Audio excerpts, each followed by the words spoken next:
hoje a gente sabe que a acne é uma doença inflamatória e que ela está associada a vários outros órgãos e sistemas do organismo. Então, se a gente não ajustar a alimentação desse paciente, não diminuir a inflamação, não avaliar esse paciente como um todo, o antibiótico ou o anticoncepcional não vai surtir efeito. Em pouco tempo, a gente não vai achar o sol como o maior vilão. Hoje a gente sabe que alterações da tireoide podem piorar o melasma, o estresse pode piorar o melasma, alterações intestinais podem piorar o melasma. Então, a gente trata hoje o melasma de fora para dentro, mas também de dentro para fora. Esta é a nossa 6ª temporada e acho que já não precisamos de apresentações. Mas sabe do que é que continuamos a precisar? Sim, cerca de 80% dos nossos ouvintes não subscrevem o canal do YouTube nem fazem like nos episódios. Mas esse é um dos passos mais importantes para que possamos continuar a trazer convidados cada vez mais interessantes. Conto consigo e obrigada por estar desse lado. E deixa-me só dizer-lhe um pormenor muito importante. Este podcast é para quem quer viver com mais saúde, com o peso que quer e a comer o que gosta. E todo o meu trabalho se centra nestes 3 pilares. Vou deixar-lhe na descrição deste episódio o link com mais informações.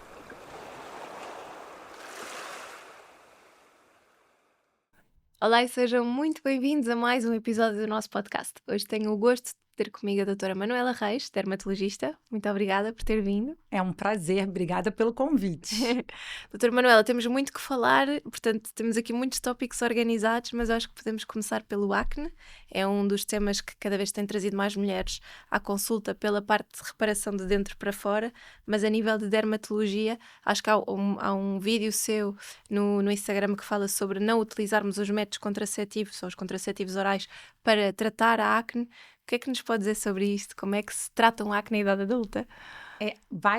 Primeiro começar pelos erros, que é o que mais me assusta, os contraceptivos, porque são hormonas, e a gente sabe a importância das nossas hormonas, e quando a gente trabalha com essas hormonas sintéticas, existe todo um desbalanço hormonal. Claro, em alguns casos pode até ser que seja necessário, mas na maioria não era importante. E outro erro que a gente, quando cuida do paciente como um todo, sabe que é inadmissível é o uso de antibiótico oral. A gente vê muito paciente ou começar com anticoncepcional ou com antibiótico para tratar a acne. Se a gente não entende a fisiopatologia, o começo e o que causa a acne, a gente começa a fazer todos esses erros e a gente acaba caindo num ciclo vicioso. Melhora, piora. Melhora, piora. Porque hoje a gente sabe que a acne é uma doença inflamatória e que ela está associada a vários outros órgãos e sistemas do organismo. Então, se a gente não ajustar a alimentação desse paciente, não diminuir a inflamação, não avaliar esse paciente como um todo, o antibiótico ou o anticoncepcional não vai surtir efeito. E costuma dizer que a acne é uma doença hormonal. É mentira ou é verdade? Pode ser. Ok. Mas não só isso. Ok. A acne é uma alteração da glândula sebácea associada a uma disbiose e uma alteração da nossa microbiota. Então, a gente sabe que tem o paciente que tem mais acne, ele tem os bichinhos que moram nas células, bactérias que moram na pele, elas são diferentes de um paciente que não tem acne. Então, a gente tem que avaliar a causa daquele paciente. Tem muitas meninas ou muitos meninos na pré-adolescência ou naquela fase de transição em que tem um aumento das hormonas que pontualmente essas hormonas vão estar sendo a causa da acne. Mas ouso dizer que a maioria das vezes essa causa não é hormonal. Então tem mais a ver com o estilo de vida, com a inflamação que este paciente possa ter. Isso. E estava a dizer, uma disbiose na pele. Pode acontecer que, se a pessoa tiver uma disbiose intestinal, por exemplo, com a inflamação mais intestinal, isso também passa para uma disbiose na pele, ter uma maior incidência? Com certeza. Eu costumo brincar com os meus pacientes que nós somos aqueles bichinhos ou aqueles brinquedos que a gente faz para dentro e para fora. Uhum. Então, o intestino, na realidade, todo o trato gastrointestinal, não só o intestino, ele é a nossa pele de dentro. Então, se eu não tenho uma pele íntegra, uma pele hidratada, uma pele que funcione como barreira do que eu estou ingerindo, porque está entrando no meu organismo, a minha pele de fora também vai ter alterações. E essas alterações, elas vão variar muito de indivíduo para indivíduo. Então, tem pacientes que numa alteração gastrointestinal vai ter acne. Tem paciente que vai ter rosácea, tem paciente que vai ter psoríase, tem paciente que piora o eczema, tem paciente que piora o vitíligo. Então, a gente tem que buscar entender naquele paciente qual é o ponto fraco e o que está causando aquela alteração inflamatória. Exato. E a acne, nota que na maior parte dos casos dos seus pacientes há alguma tendência, é mais inflamatória, estava a dizer que não é tão hormonal, há alguma tendência ou não, ou é muito Ai, variável? ela é inflamatória. Às vezes, e tem muito miúdo, muito jovem que em fase de entrar para a faculdade, que está mais nervoso, então nunca teve acne e por conta apenas do nervosismo, ou talvez nesse nervosismo um aumento dos hidratos de carbono, porque a gente Uhum. acaba quando está nervoso, altera a alimentação. Então, só isso já é capaz de causar acne, sem nenhuma outra alteração. Então, as hormonas estão ok, a parte tiroidiana está ok, a parte ovariana está ok, e aquele estresse, aquela ansiedade acaba desencadeando um surto de acne. Então, é conversar com o nosso paciente, entender o nosso paciente para saber qual o melhor tratamento, e sem dúvida esse tratamento vai englobar uma adaptação no estilo de vida, controle do estresse desse paciente para que a gente tenha um bom resultado Um bom nesse sucesso. controle da acne. E estas medicações que desidratam muito, por exemplo, a isotretinoína é assim das mais conhecidas, isso é algo que faça parte de um tratamento ou é só quase que silenciar naquele momento em que a pessoa toma e depois assim que para de tomar vai voltar a aparecer? Dentro de toda a gama de tratamento da acne, a isotretinoína é uma das que eu mais gosto. Por mais que ela tenha sido vilão Uhum. no começo, a gente tem que entender o mecanismo de ação da droga. Droga é qualquer medicamento, né? Sim. Às vezes a gente acha que droga mas o mecanismo de ação do medicamento e o que ele pode causar.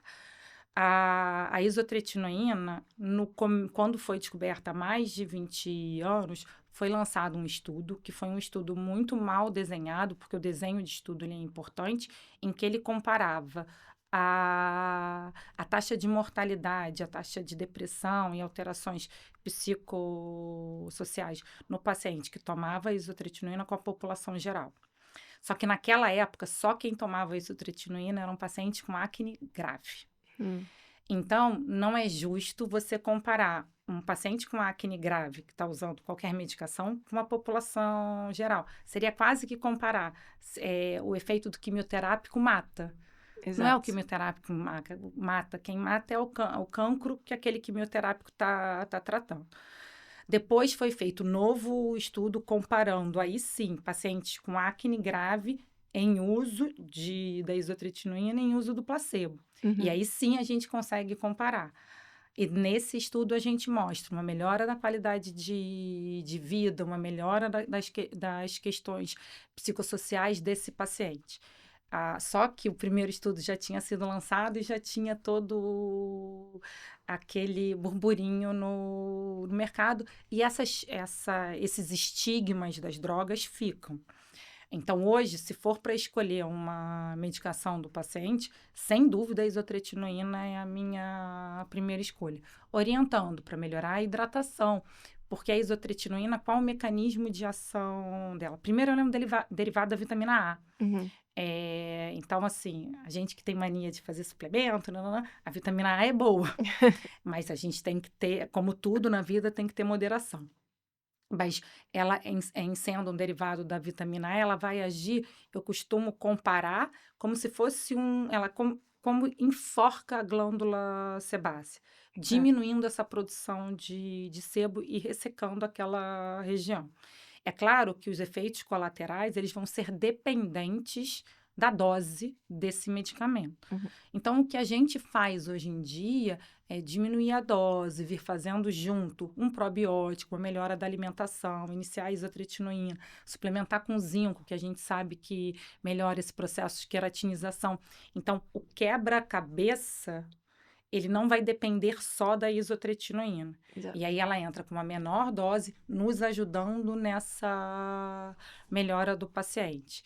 Mas é uma droga que foi feita como vilã e que, particularmente, se for para escolher, eu escolho ela ao anticoncepcional ou ao antibiótico, sem a menor dúvida.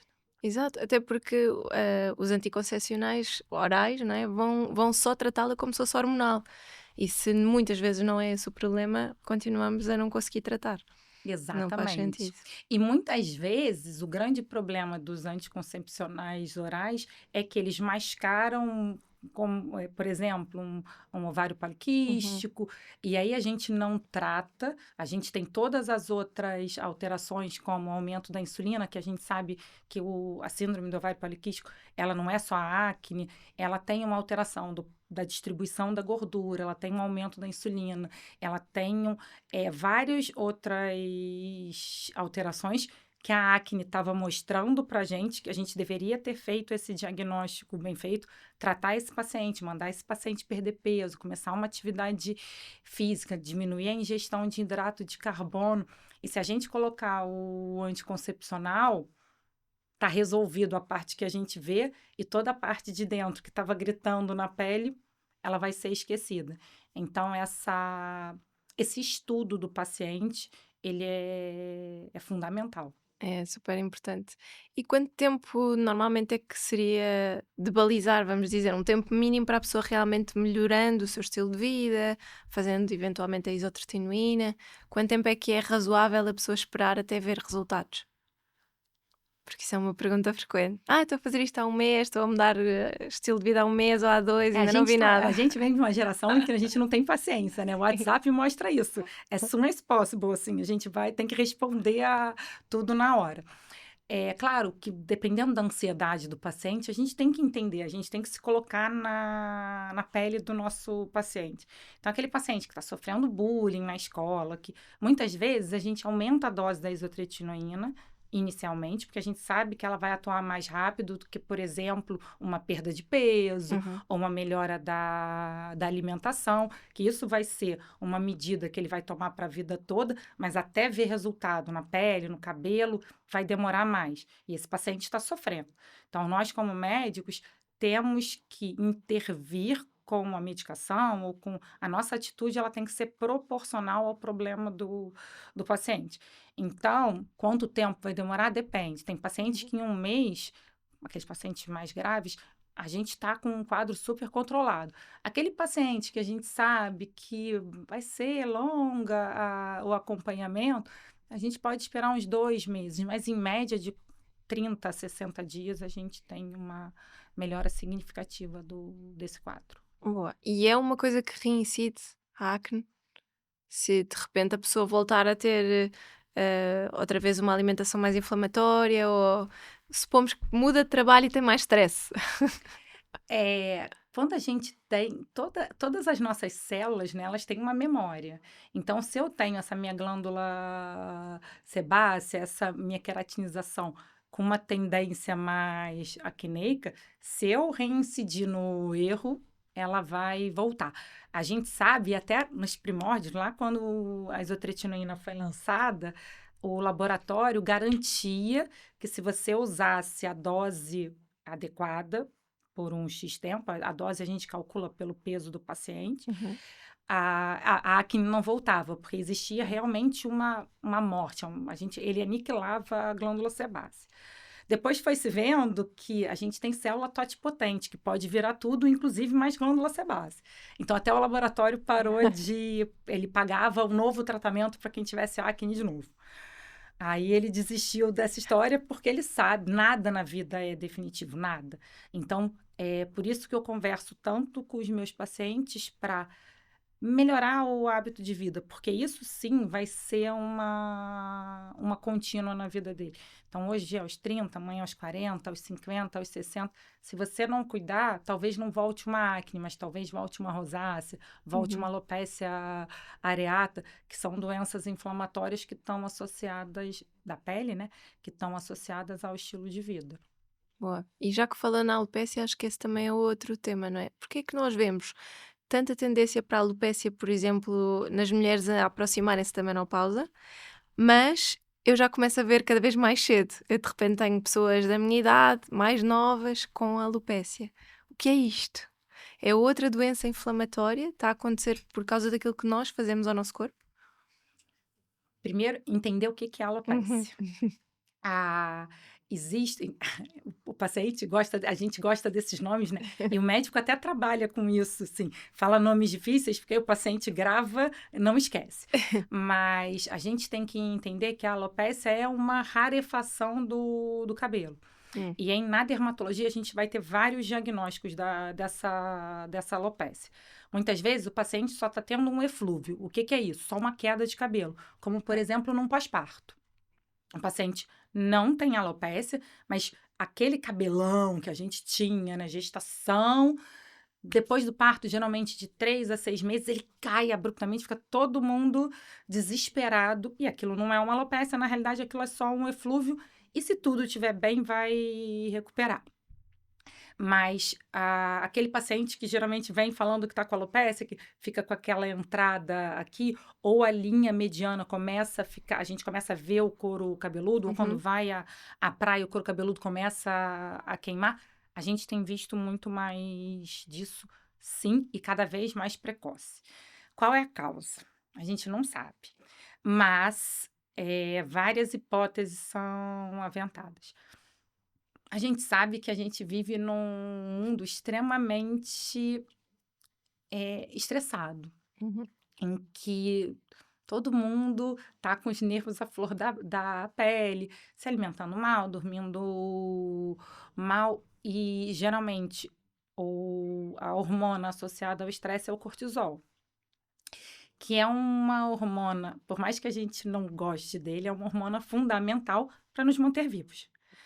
E essa hormona, a gente evoluiu muito, a medicina evoluiu muito, mas o nosso corpo ainda é da pré-história. Então, o cortisol é um hormona de luta ou fuga. E para isso ele faz um mecanismo de defesa no nosso corpo para que tem uma vasoconstrição periférica. Então, toda a parte que é supérflua ou não é importante para aquele momento de estresse, da luta ou fuga, ele fecha e existe uma vasodilatação central, para que tenha mais sangue para o coração, para o pulmão, para que eu consiga ou lutar ou fugir.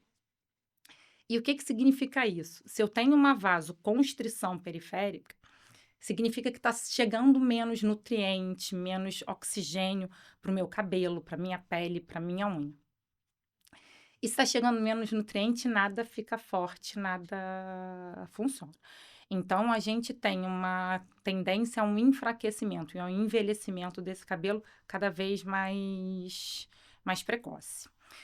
Outra teoria que a gente aventa é a indústria alimentícia, ela trabalha com muita hormona nos animais. Uhum. Então, os animais, agora a gente vê uma sociedade mais consciente, em que busca produtos mais biológicos, em que a criação seja mais natural, mas isso é muito recente. Então, a gente vê as aves com aqueles peitos enormes, até os boizinhos, ou todos muito fortes devido às hormonas. E a gente sabe que essas hormonas têm receptores no cabelo e que aceleram esse processo de envelhecimento e aceleram a queda do cabelo. Então, essa alopecia que a gente vê provavelmente é a soma de várias causas. Para bater o martelo e saber a causa daquele paciente, a gente tem que fazer uma dermatoscopia, uma tricoscopia, para entender o que está acontecendo ali. Será que esse paciente tem uma anemia, não está se alimentando bem, tem pouco ferro, não sobra, ela vai ter que repor ferro para melhorar o cabelo? Será que ela tem uma deficiência de vitamina B12, vem de uma fonte animal, é uma paciente vegana, que não tem fonte animal e não está repondo isso? Será que é uma paciente estressada, que eu tenho cortisol super aumentado e eu vou ter que vir trabalhando com adaptógeno para diminuir esse cortisol? Então, é uma pergunta que é super válida, mas ela vai ter que ser individualizada em cada paciente para a gente melhorar esse quadro. E eu brinco no consultório, a gente tem uma médica dermatologista especialista em cabelo lá na S3, a gente brinca que tempo é cabelo. Então, quando percebe que está ficando mais ralinho, que está caindo, corre para o dermatologista, porque quanto mais cedo a gente diagnosticar e tratar, maior a chance de reverter. Porque a alopécia, pelo que eu já fui lendo, pode ser diferente de homens para mulheres, não é? A reversão de uma alopécia num homem tem uma taxa de sucesso muito mais baixa do que numa mulher, ou não? Não, a gente não compara assim, a gente tem que entender a causa. Uhum, Eh, s Dependendo da causa, a gente consegue reverter no homem e na mulher. ok. Dependendo da causa, ela é irreversível. Existem alopécias que são cicatriciais, Uhum. e aí formam realmente uma cicatriz. E ali, o cabelo que perdeu, ele não volta mais, independente do que você faça, aí só com transplante capilar. Então, mais importante do que saber se é homem ou se é mulher, é saber qual a causa dessa queda. Uma vez sabendo, a gente consegue até conversar com o paciente. Hoje, a medicina evoluiu muito, então tem vários casos que antes eram super difíceis e hoje em dia a gente consegue tratar, mas a gente consegue ir dando um panorama de tratamento e de evolução para o paciente. E há uma medicação também que se usa muito, pelo menos a maior parte das pessoas que eu vou acompanhando estão a tomar minoxidil. Falámos também da isotretinoína, agora é o minoxidil, que é assim o mais popular. É uma medicação que a pessoa tem que fazer a partir do momento em que tem essa alopécia? É um tratamento com um início e um fim? É uma coisa para fazer sempre? Eu costumo fazer analogias, porque é muito difícil o público leigo entender o que a gente fala com os nomes de alopécia, folículo, receptor. Os pacientes ficam perdidos. Então, eu costumo brincar que o nosso cabelo é uma grama. Alguns são os coqueiros, né? Mas tem uns que são umas graminhas. E o minoxidil, ele é um adubo para a nossa graminha. Mas a gente tem o nosso solo e a gente tem a nossa tendência à graminha. Se você parar de dar o adubo para aquela grama, ela vai parar de crescer, ela vai voltar ao que era antes. Então, dependendo do paciente, esse minoxidil vai ter que ser dado para sempre. Hum. É um paciente em que o minoxidil é só para acelerar um eflúvio ou algum problema pontual. A gente pode fazer para reverter, acelerar esse processo de recuperação e parar. Mas na maioria dos casos, sim, a gente começa e faz para sempre o minoxidil. Lá no Brasil é legal porque a farmácia de manipulação a gente já escreve a uso contínuo, e aí a farmácia de manipulação já tem um sistema de ligar para o paciente: olha, seu minoxidil está acabando, a doutora Manuela indicou uso contínuo, e já manda para a casa dele. Aqui a gente ainda tem dificuldade com a manipulação, mas eu acredito que em pouco tempo a gente consiga isso aqui também. Sim, já se começa a ver mais frequentemente, já, Com certeza. né, Não, acho que melhorou acho que sim. muito. E em pouco tempo, eu acredito que em pouco tempo a gente já tenha esse. Porque é um cuidado, a gente tem muita coisa para fazer no nosso dia para lembrar que o remédio está acabando. Sim. Então, ele acaba, você lembra que tem que pedir, esqueceu, ele já não está mais na sua rotina e acabou. Até você lembrar é quando voltou a cair. Então, quando alguém te ajuda nessa memória, é melhor. Sim, isso é bem bom. E o minoxidil atua como? Ele vai regenerar essa capacidade do folículo crescer, cabelo? Vai aumentar a densidade dos folículos que a pessoa já tem? Como é que é esse mecanismo? O minoxidil é um vasodilatador, Hum, tanto que a dermata é muito legal porque a gente descobre várias drogas com outras especialidades, começam a usar na especialidade dele, não dá certo, a gente, opa, deixou cabeludo. O minoxidil foi inicialmente, e ainda existe, para tratar a pressão alta. Ele é um vasodilatador, mas para pressão alta ele é péssimo. Só que os pacientes que tomavam ficavam peludos. Hum. E aí nós, dermatos, eles, porque já tem muito tempo, ainda não é da minha época, mas começaram a olhar e falaram assim, opa, se está crescendo o cabelo, vamos entender. Então, acredita que seja uma vasodilatação, chega mais nutrientes para essa região e esse aporte vai fortalecendo essa área. Então, esse aporte, ele vai tanto dar mais vida para o cabelo que a gente já tem, como aquele que estava fraquinho, sem nutriente, ele se recupera. Então, a gente tem uma melhora tanto na quantidade de fios, quanto na haste do fio. E aí dá uma sensação de mais volume. Isso é bom, é um duplo efeito. Exatamente. E ainda no cabelo, há sempre uns mitos sobre usar o condicionador ou a máscara antes de usar o shampoo, para quem tem as pontas mais secas, ou o que fazer realmente para ele não se partir, para que a pessoa consiga crescer. A nível de dermatologia, há alguns conselhos que costumo dar nesse sentido? Para cabelo, é impressionante como a gente agora com rede social, um monte de influencers, cada um fala uma coisa e a gente leva como verdade. É muito difícil em qualquer área ter uma verdade absoluta. Então, às vezes fala assim, não pode lavar o cabelo todo dia. Tem paciente que tem cabelo oleoso, couro cabeludo oleoso, tem que lavar todo dia. Ou se você vai e faz atividade física e sua muito, o suor, ele tem uma concentração de sódio e de outros eletrólitos grandes que vai agredir o couro cabeludo, você tem que tirar dali. Então, se você sua, tem que lavar todo dia. Mas eu tenho couro cabeludo oleoso e o fio seco. Então, de alguma forma, a gente vai ter que proteger esse fio e lavar só o couro cabeludo. É claro que o ideal era não lavar o fio, mas é difícil. Então, geralmente, o que a gente indica é protege o fio dessa Do shampoo, né? limpeza adstringente do shampoo. Porque o shampoo, se é para tirar óleo, por mais que seja para cabelo misto, não existe uma inteligência que, olha, aqui tá misto. Não existe essa inteligência tão grande, por melhor que sejam os produtos de hoje em dia. Então, se eu tenho um couro cabeludo oleoso e um fio seco, protege esse fio antes de limpar o couro cabeludo e depois, ao invés de vir com a espuma no cabelo todo, vem tirando com a água sem esfregar muito, só deixa passar. Mas aí o seu fio já vai estar protegido ou com óleo, eu gosto muito do óleo de argan, ou com um condicionador. Aí sim. Paciente que tem um cabelo uniforme, sem tanta diferença, não tem por que ter esse cuidado todo, porque dá trabalho.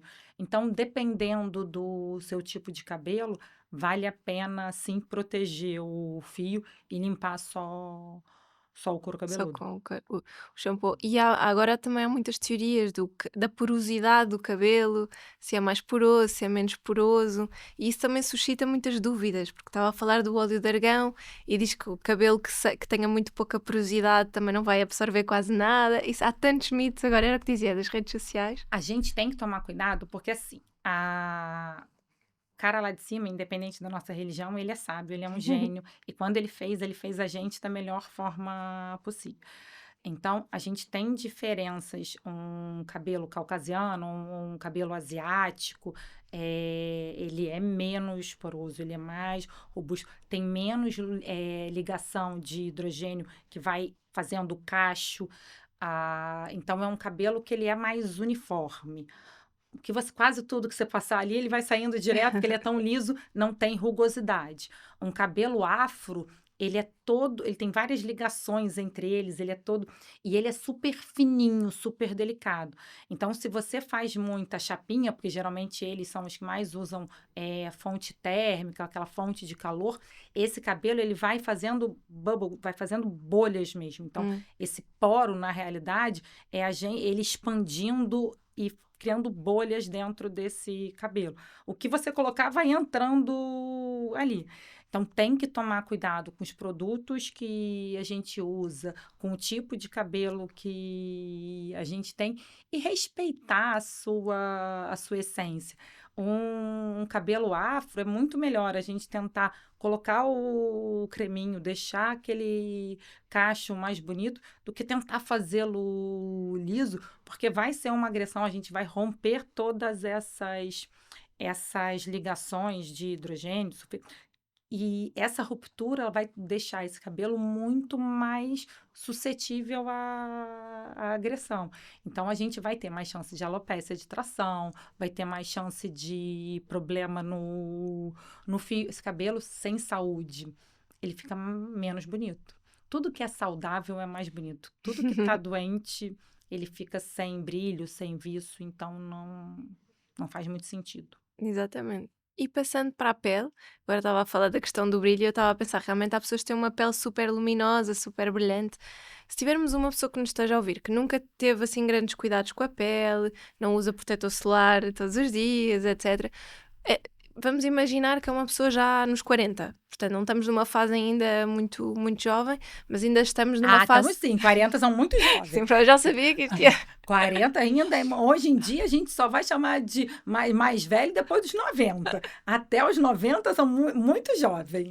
Não, mas eu penso nisso, eu tenho 35 e às vezes penso nisso, porque eu já vou fazendo botox, tenho os meus cuidados, já penso muito no cuidado preventivo da pele. Mas estava a pensar, uma pessoa que, pronto, pensa assim, já não tenho 20, a pele é diferente, começa a ficar cada vez mais diferente, a pessoa já se prepara eventualmente para uma perimenopausa, a começar aos 47, 48, o que for. O que é que muda na pele? O que é que a pessoa pode fazer? Já vai tarde para algumas coisas? Ainda vai Nunca a é tempo? tarde. O dia que for no dermatologista é o melhor dia para você ir. É claro que quanto mais cedo a gente tiver essa consciência, melhor para tudo. Então, hoje a gente ensina para os nossos filhos a fazerem atividade física, se alimentar bem, a evitar o açúcar, a evitar a farinha branca. Por quê? Porque isso a longo prazo, somando cada dia, a gente vai ver que lá na frente vai fazer diferença e com a pele não é diferente. Então, quanto mais cedo a gente se conscientizar de que ela é o maior órgão do corpo, ela nos protege, ela é aquela comissão de frente, aquela que mostra tudo seu. Então, se você cuidar bem dela, o que você vai mostrar é mais bonito.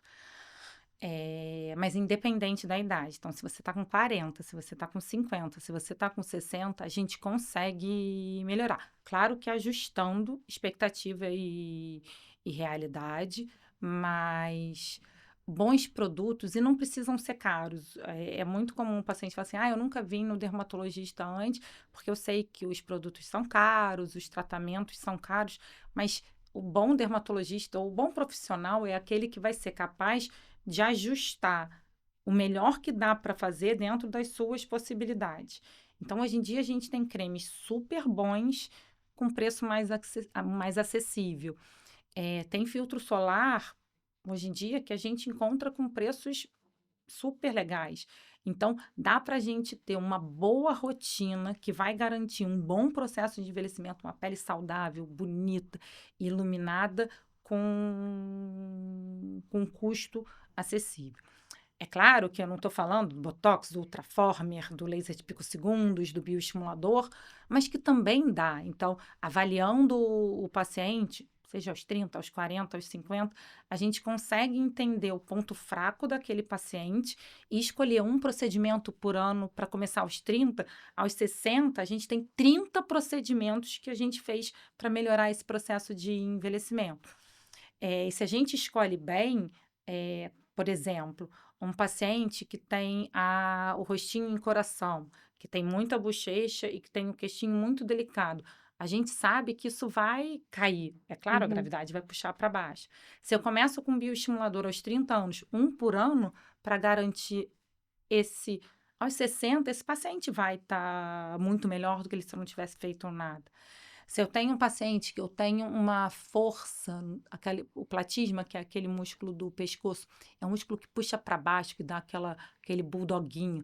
Se eu tenho um paciente que a mãe tem o bulldoguinho, e que toda a família tem o bulldoguinho, e eu ajo com um botox uma vez por ano nesse paciente, nessa região, eu vou garantir que ele não vai ter o bulldoguinho da mãe dele aos 60. Então, o bom dermatologista é aquele que vai sentar com você, entender seu ponto fraco, exaltar o seu ponto forte e conversar com você sobre o que a gente consegue fazer na prática. Porque o melhor tratamento é aquele que é feito, e não aquele que está no livro. Se só tiver no livro, não vale nada. Não vale nada, exatamente.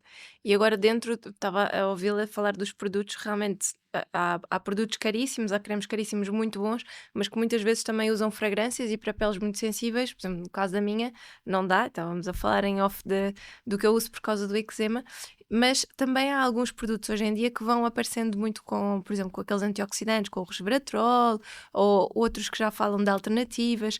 Esses antioxidantes tópicos realmente fazem sentido também para todas as peles, ou é preciso individualizar? Como é que devemos interpretá-los? Sempre tem que individualizar. A própria vitamina C, que é Uhum. um antioxidante, talvez um dos mais Os mais populares.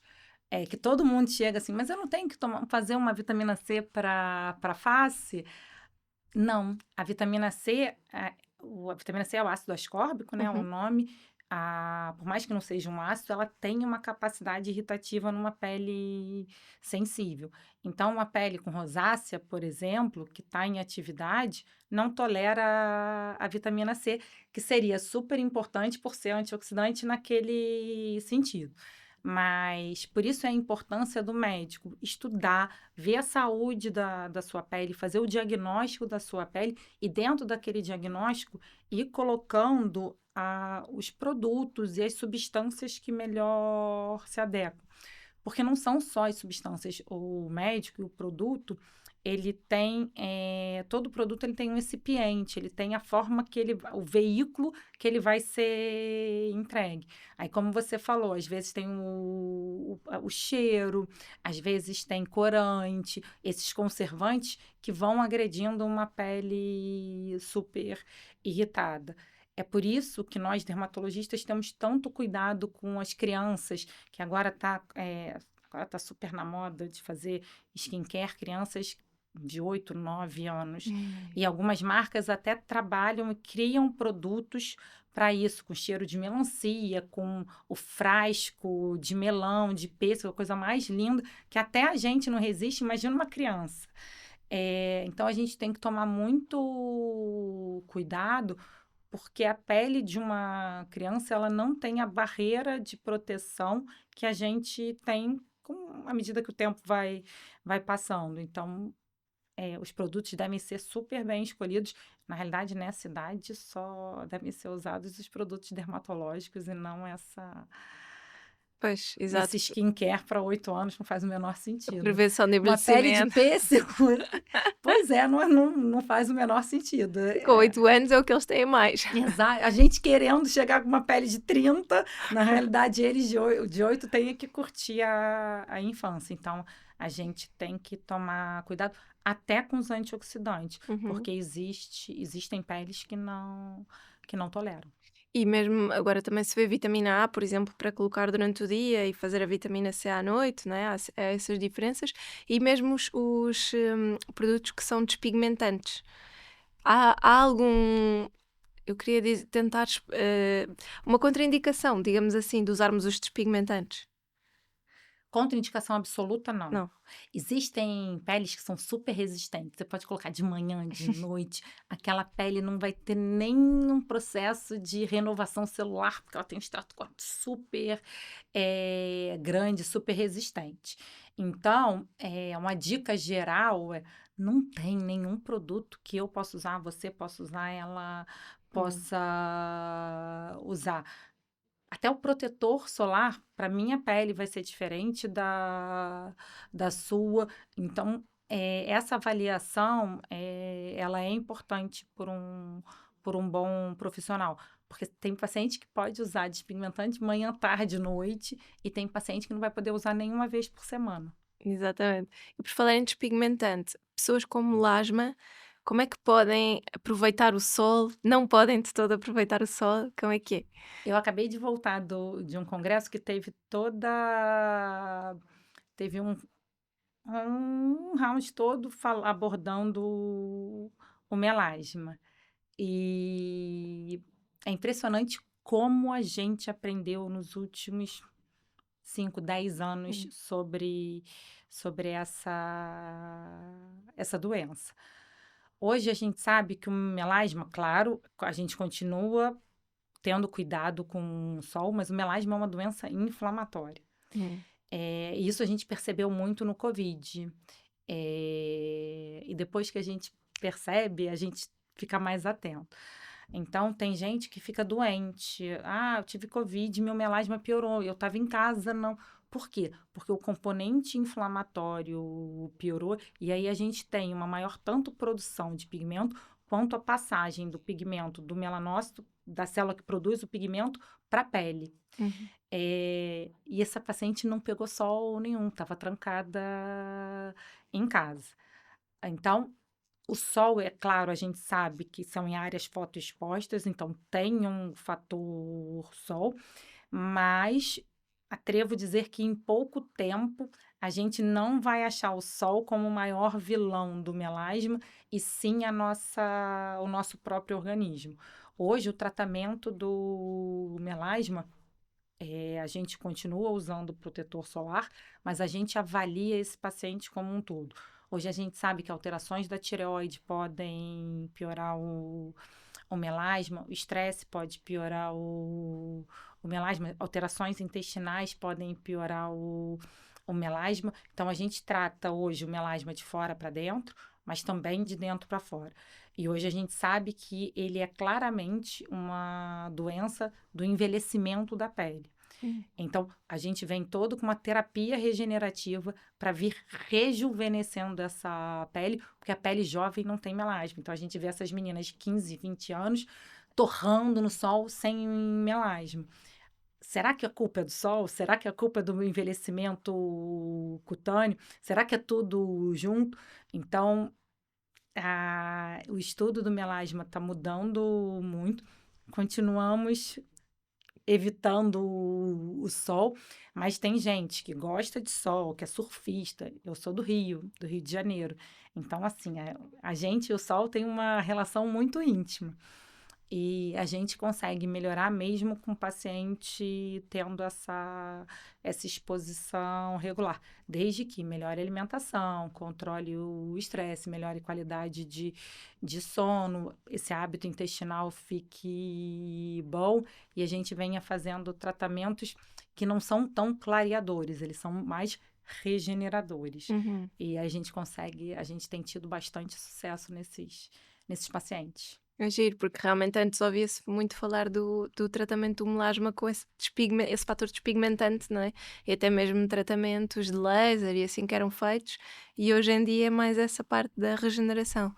Muito giro. Então isso significa que pode haver uma reversão destes quadros e uma melhoria dos quadros, não é? A gente ainda não fala em cura do Uhum. melasma, mas a gente consegue ótimos resultados, com produtos que antes a gente só usava para rejuvenescimento ou com antioxidantes orais, como o piquenogenol, polipódium leucotomos, que a gente vai melhorando a saúde desse paciente, melhorando a saúde da pele desse paciente, rejuvenescendo essa pele e melhorando a mancha.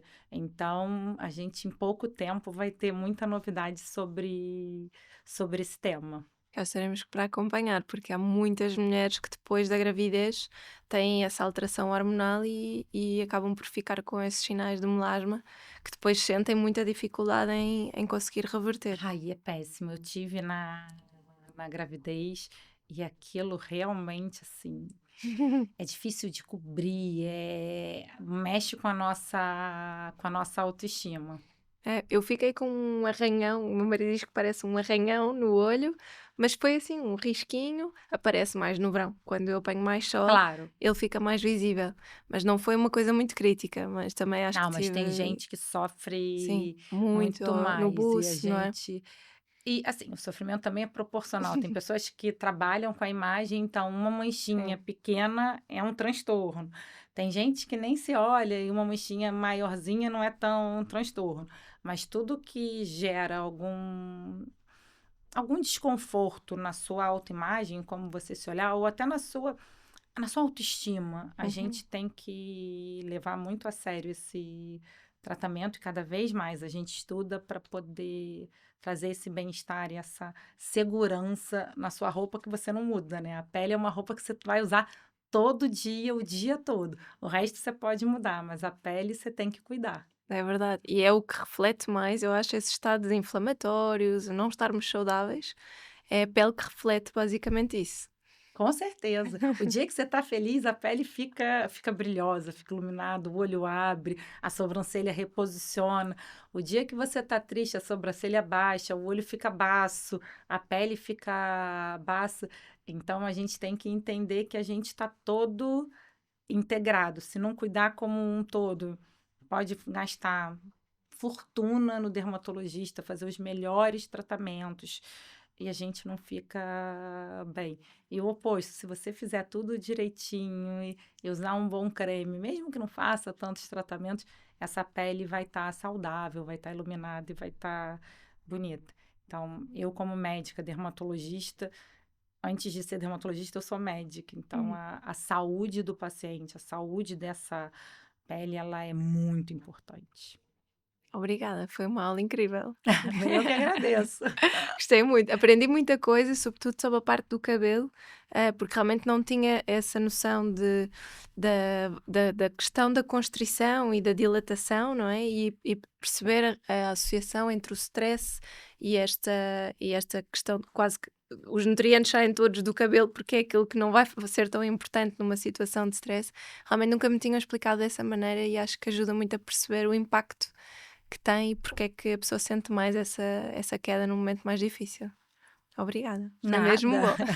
O que precisar, hoje em dia é fácil, com o Instagram e com o Uhum, WhatsApp, a gente vai tentando solucionar. O grande problema é que na dermatologia a gente precisa ver, uhum. abrir, mexer, olhar para fazer o diagnóstico. Mas o que dá, a gente tenta ajudar mesmo à distância, porque eu trabalho com tudo que a gente vê. E tudo que a gente vê mexe muito com a nossa autoestima, com a nossa segurança, com a nossa capacidade até de encarar o dia. Então, o que der para ajudar, a gente está aí. Sim, nós vamos partilhar as suas redes também na descrição do episódio e também da clínica em Cascais, da Ótimo, S3, tal como fizemos com a doutora Cláudia Tomás, porque acho que fazem um trabalho de equipa muito bom lá na clínica. ótimo. Então, Obrigada, lá. doutora. Obrigada, nós vemos no próximo episódio.